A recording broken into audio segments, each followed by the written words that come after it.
시청자 여러분 안녕하십니까. 금요명상 다석을 아십니까 시간입니다. 오늘 또 스튜디오에는 다석사상연구회 김성원 선생님 나오셨습니다. 반갑습니다. 반갑습니다. 오늘은 이제 그 53장 풀인데 오늘 또 역시 심상치 않아요. 네. 사람들은 지름길을 좋아한다. 지름길 좋아하죠. 그러다 망한 사람도 많고. 그럼요. 지름길 좋아하다 망한 사람 많습니다. 오늘은 조금 일반인들에게 좀 더 가깝게 다가갈 수 있는 그런 저기 53장인 것 같습니다. 오늘은 시청자 여러분 54부 53장 풀이 제목은 말씀드린 대로 사람들은 지름길을 좋아한다. 오늘 역시 제가 먼저 한자어를 읽어드리고 쉬운 한글을 또 제독한 다음에 우리 김성원 선생님과 함께 진행을 하도록 하겠습니다. 사계연유지 행어대도 유시시외 대도심의 이민호경 조심제 전신무 장심허 복문채 대리검 열음식 재화유여 쉬도과 비도야제입니다. 한글로 읽어드리겠습니다. 하느님께서 나로 하여금 자그마한 알을 있게 하였다. 하나님께로 즉 대도로 가는 데에는 제나를 버려야 하는데 오직 제나를 버려야 하는 이것을 우리 인간들은 두려워한다. 대도 즉 하늘은 몹시 공평하지만 사람들은 제나로 지름길을 좋아한다. 조정은 몹시 말쑥한데 밭은 너무 거칠고 창고는 아주 비었다. 빛나는 비단 옷을 입고 날카로운 칼을 차고 싫도록 먹고 마셔도 재물은 남아있으니 이를 잘난 체 하는 도둑이라 이르니 참이 아니다. 결국 인생의 지름길 도둑 참이 아닌 거짓에 대한 구분을 명쾌하게 해줬어요. 그렇습니다. 그 하나씩 좀 풀어주시죠. 네. 그러니까 노자는 하나님께서 나에게 조금의 알을 주셨다고 했어요. 그렇습니다. 그러니까 소크라테스도 자신이 아는 것은 내가 무지하다는 것뿐이라고 했죠. 그렇죠. 그러니까 사람들이 무엇을 많이 안다고 자기 자랑을 한다는 것은 어불성설이다. 그렇죠. 어불성설이죠. 왜냐하면 나라는 것도 또 내가 무엇을 안다는 것도 아무것도 아니란 것이기 때문이죠. 네. 그리고 우리가 이제 대도를 가는 데는 이 몸으로 가는 게 아니잖아요. 그렇죠. 바로 제나를 버리고 그렇습니다. 얼라로 손놔야 되듯이 맞습니다. 탐진치의 제나를 버려야 되는 거죠. 네. 육신을 버리는 거죠. 그래서 나라는 게 이제 무엇인가를 이제 알아야 된다고 다석님은 이제 이런 말씀을 남기셨습니다. 네. 우리가 자아에 대해서는 의심을 안 한다. 그런데 이 세상이 괴로울 때면 나를 의심하게 된다. 나까지 의심을 하면 문제가 달라진다. 이렇게 아프고 괴롭고 한 이 나라는 게 뭐냐는 것이다.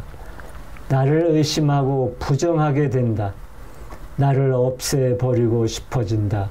그래서 자살도 한다. 석가가 6년 고행을 한 것은 나를 의심해서다. 나를 의심하다가 이 나라는 것이 참나가 아니라는 것을 깨닫게 된다. 그리고 영원 절대한 참나를 깨닫게 된다. 이게 성불하는 것이다. 그러니까 거짓말을 없애, 즉 무아가 대하다. 네.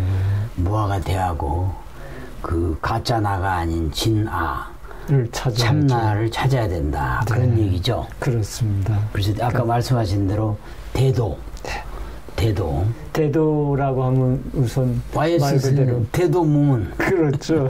그 YS가 생각하는 대도 문문하고는 다른 거지만 예, 예. 우리의 그 어뢰 세계에서 지금 말씀을 드린 입장에서 보면 대도라는 건 그렇죠. 정말 사실 대도 한글 풀이하면 이제 넓은 길이잖아요. 넓은 길이라고 하지만 예수님 거꾸로 어떻게 좁은 문으로 들어가라고 했어요. 예. 네.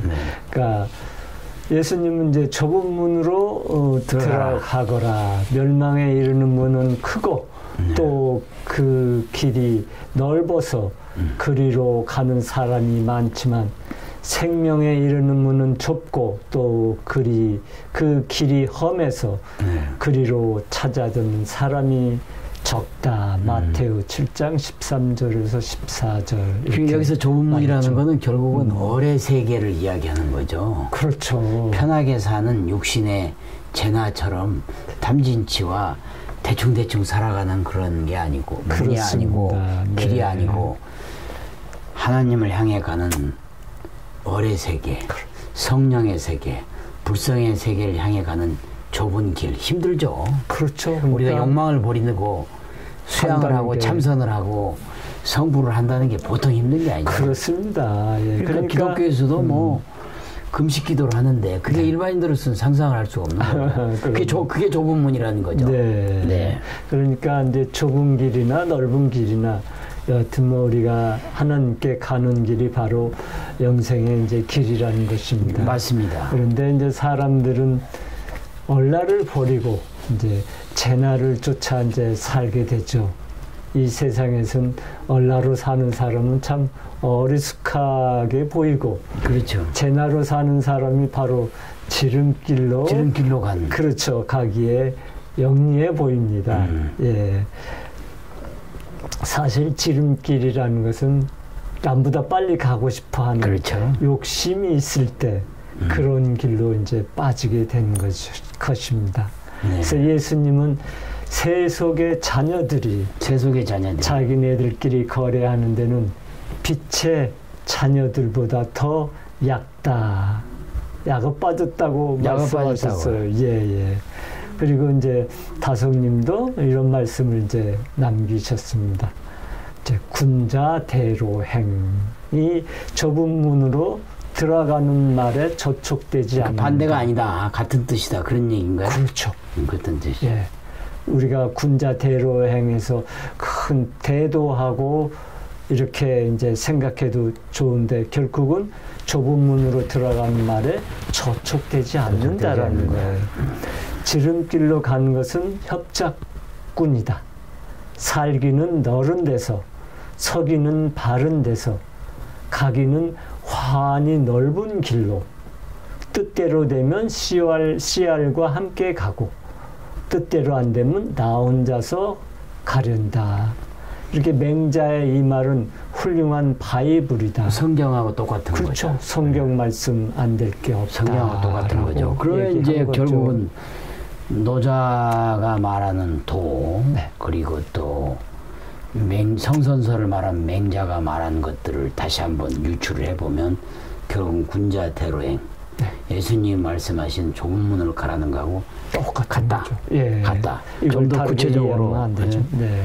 그러니까 이제 그게 있어요. 아까 여기 복문체, 조심제, 전신무, 창심호, 복문체, 대리금, 열음식 이렇게 갖고 쭉 나열이 돼 있어요. 그렇습니다. 이 부분을 좀 쉽게 설명을 해줘. 그렇죠. 관가가 뭐 정리정돈이 잘 돼 있고 뭐 그런 뜻이죠. 예, 관가는 아주 정리정돈이 잘 돼 있잖아요. 예. 근데 씨알들이 먹고 사는 터전인 밭은 아주 황량하고. 예, 전신무. 그렇죠. 창고는 비어 있어서 먹을 것이 없는데 이걸 고관 대작들은 음식과 술을 싫도록 먹고 마셔도 복문체, 대리금, 영음식 그렇게 돼 있죠. 예, 재물이 남아 돌고 있으니 이것이 바로 이제 도둑이요. 아니고. 예, 도가 아니라고 아니다. 노자는 한탄하고 있는 것이죠. 사람들이 추구해야 될 길이 아니다. 그런 네. 얘기죠.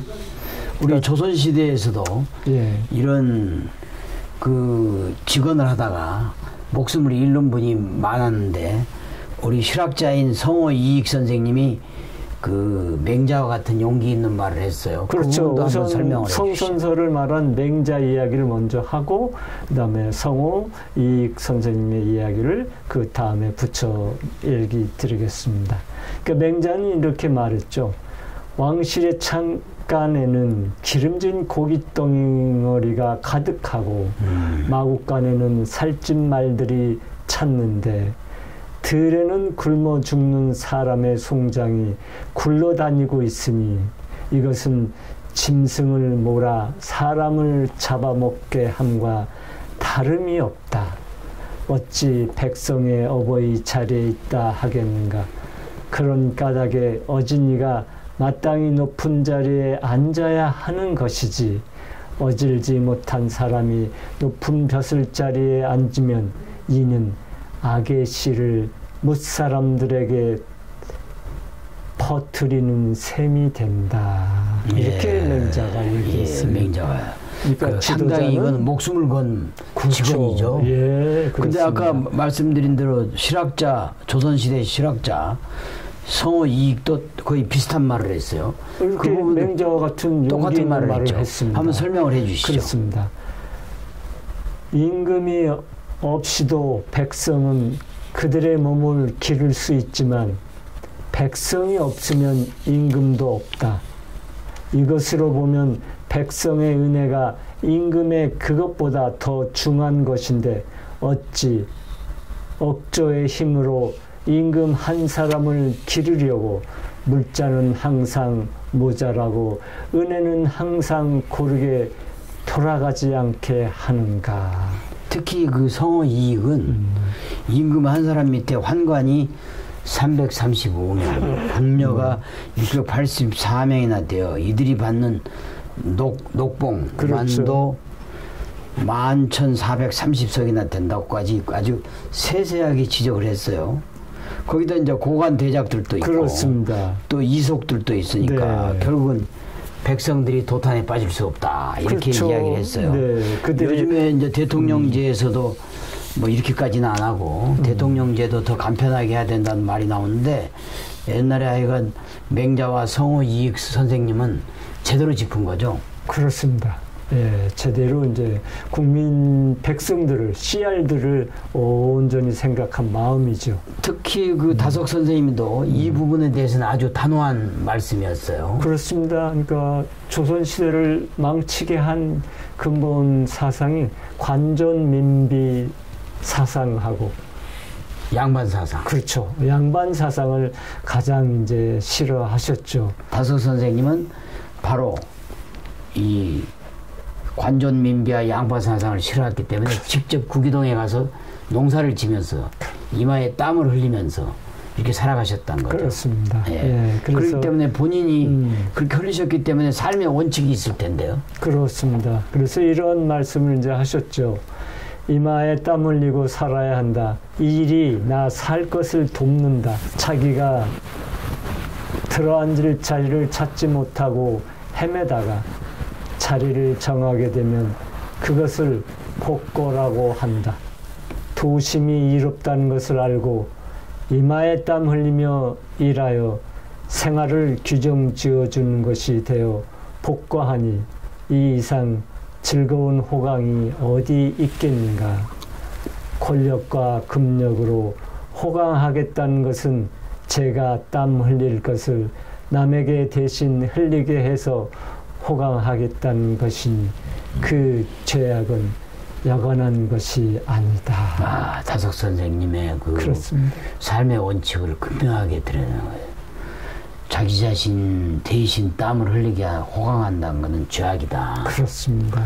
자기가 호강하기 위해서 남한테 땀을 흘리게 한다. 죄악이다. 직접 해라. 이 부분은 톨스토이 선생하고도 말년에 비슷하시죠? 톨스토이 그렇죠. 선생. 그래서 톨스토이도 원래 톨스토이 농장을 했잖아요. 원래 저 부친으로부터 귀족을 물려받으면서 농노도 있었고 그렇습니다. 농장도 어마어마하게 있었는데 그걸 다 돌려주고 그렇습니다. 해방시키고 자기가 직접 땀을 흘렸다는 거 아닙니까? 그렇습니다. 그 부분도 좀 설명을 해주시죠. 그래서 톨스토이가 이제 말년에 농사를 지면서 이제 이마에 땀을 흘리지 않는 것이 바로 하나님 말씀을 거역하는 행위라고 생각을 하게 된 거죠.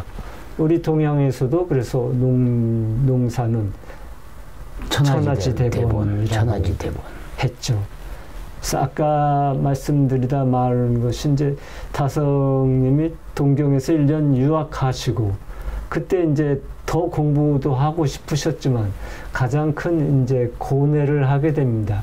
내가 과연 인생에서 여기에서 공부를 더 해서 학위를 받아서 세상적으로 이름을 날릴 것인가, 아니면 정말 하나님의 아들이 되기 위해서 이마에 땀 흘리면서 농사를 지으면서 하나님의 아들로 살 것인가 라는 가장 큰 인생에 있어서 고민을 그때 이제 하셨다고 합니다. 예, 대단합니다. 삶의 그렇죠. 원칙이 이마에 네. 땀 흘려라. 성경하고도 똑같죠. 똑같은 거죠. 네, 그러니까 우리가 신라곤에서 봤던 것이 네. 여자는 산고 남자는 이마에 땀을 흘려 노동의 대가로 땀을 흘려야만이 평안을 얻는다. 이렇게 이야기했습니다. 네, 시청자 여러분 어떻게 들으셨는지요? 오늘은 도덕경 53장 풀이 제54부를 여러분과 함께 했습니다. 다음 주 시간에는 제55부 도덕경 54장 풀이로 여러분을 찾아뵙도록 하겠습니다. 시청자 여러분, 한국에 나온 20세기의 위대한 영적 스승 다석 유용모 선생님의 말씀으로 힐링하는 주말, 힐링하는 하루 되시기 바라겠습니다. 이제 지름길을 찾지 마시고 얼의 세계로 선나시기를 간절히 기원하겠습니다. 대단히 감사합니다.